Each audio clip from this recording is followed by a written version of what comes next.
Semua ibu tentu ingin memiliki buah hati yang sehat. Untuk itu, dibutuhkan cara yang tepat. Yuk simak video ini sampai akhir, Moms. Kehadiran seorang bayi mendatangkan banyak rezeki dan kebahagiaan di tengah keluarga. Senyuman seorang bayi bisa membuat hidup menjadi lebih layak untuk dijalani. Highlights: merawat bayi baru lahir, pengecekan awal, memberi makan bayi, menidurkan bayi, menggantikan popok, dan tonggak perkembangan bayi. Merawat bayi baru lahir dengan menjaga kebersihan dan keamanan bayi. Usahakan untuk mencuci tangan terlebih dahulu sebelum moms menyentuh bayi. Lalu membersihkan mulut bayi dan memandikannya. Menggantikan popoknya, juga mensterilkan botol susu, dan tidak lupa bersihkan selalu payudara moms ya. Screening pada bayi baru lahir biasanya dilakukan sebelum meninggalkan rumah sakit tempat bayi dilahirkan. Pertama, tes Apgar. Tes ini dilakukan 2 kali, yaitu pada 1 menit pertama dan 5 menit pertama setelah bayi dilahirkan. Kedua, ada tes pendengaran. Biasanya dilakukan berlangsung selama 10 menit. Dan yang ketiga, ada heel prick test. Dokter atau perawat akan mengambil darah dari tumit bayi Anda pada saat baru lahir. Pengambilan sampel darah ini tidak membahayakan si kecil.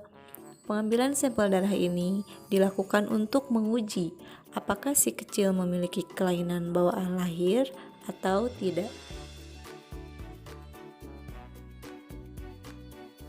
Skor Apgar berkisar dari 0 sampai 10. Jika total skornya 8 sampai 10, artinya bayi dalam kondisi sangat baik. Jika total skor hanya 5 sampai 7 atau bahkan di bawah 5, menandakan bayi butuh perawatan segera. Apa sih yang perlu diketahui oleh orang tua baru? Pertama, memberi makan bayi. Kedua, menidurkan bayi. Dan ketiga, mengganti popok bayi. Itulah tugas umum parenting. Memberi makan bayi.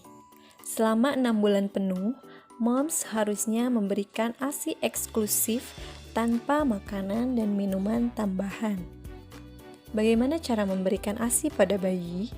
Pertama, bisa dengan direct breastfeeding atau memberikan ASI langsung. Kedua, juga bisa dengan non-direct breastfeeding atau memompa ASI. Setelah melewati masa ASI eksklusif selama 6 bulan, pemberian makanan pendamping ASI menjadi perhatian berikutnya. Ada prinsip responsive feeding. Prinsip ini adalah prinsip pemberian MPASI yang berdasarkan pada kebutuhan makan bayi, bukan pada jadwal pemberian makan yang ketat. Dengan kata lain, moms tidak perlu terlalu ketat atau fanatik dengan jadwal makan bayi, tetapi perlu tegas menerapkan prinsip responsive feeding ini. Jadikan makan sebagai proses yang menyenangkan.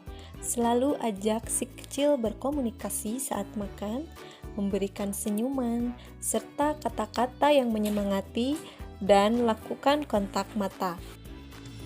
Menidurkan bayi. Penuhi kebutuhan waktu tidur bayi sesuai dengan usianya ya moms. Berikut adalah pola tidur bayi sesuai dengan usianya. Ketika si kecil tidur, moms perlu menempatkannya dengan aman. Menggantikan popok bayi. Ada 4 jenis popok yang bisa moms pilih untuk si kecil. Pertama, ada popok kain. Hanya 1 atau 2 lapis kain saja, sehingga harus diganti setiap kali si kecil buang air kecil atau buang air besar. Dan ini lebih sering, hingga 12 kali per hari. Kedua, ada popok sekali pakai. Popok sekali pakai ini sangat praktis. Banyak sekali pilihan merek sesuai kebutuhan moms. Tinggal pakaikan saja dan diganti minimal 4 jam sekali. Dan bekasnya bisa langsung dibuang. Yang ketiga ada cloth diapers atau popok kain, clothy, yang tebal, ada insert yang perlu dimasukkan ke dalam pocket, kemudian menyerupai popok sekali pakai, tapi bisa dicuci dan dipakai kembali. Dan yang keempat ada popok all-in-one, yaitu clothy, di mana insert dan celana dijahit menjadi satu. Selanjutnya moms, untuk tonggak perkembangan bayi, kita akan kupas tuntas di video selanjutnya. Jangan lupa subscribe dan aktifkan tombol loncengnya agar moms tidak ketinggalan info-info penting lainnya ya. Thanks for watching.